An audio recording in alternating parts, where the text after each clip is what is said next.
যশস্বী জয়সওয়াল চোট না পেলে বৃহস্পতিবারে দলে তার জায়গাই হতো না। সুযোগ পেয়ে তা দারুণভাবে কাজে লাগালেন শিবম দুবে।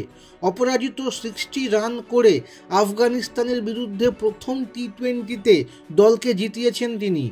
জয়ের পর যাবতীয় কৃতিত্ব দিলেন মহেন্দ্র সিং ধোনিকে। জানালেন যা কিছু করেছেন তা ধোনির পরামর্শ পেয়েই। ম্যাচের পরে জিও সিনেমায় দুবে বলেছেন, ব্যাট করতে নামার সময় যেভাবে ধোনি ম্যাচ শেষ করে আসতো সেটা থেকে পাওয়া শিক্ষাই কাজে লাগাতে চেয়েছিলাম।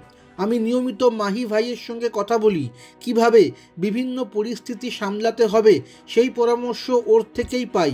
2-3টে পরামর্শও দিয়েছেন আমাকে। আমি কেমন ব্যাট করি সেটাও জানিয়েছেন। যদি উনি আমার ব্যাটিং কেমন হচ্ছে সেটা বলে দেন তাহলে আরও ভালো লাগবে।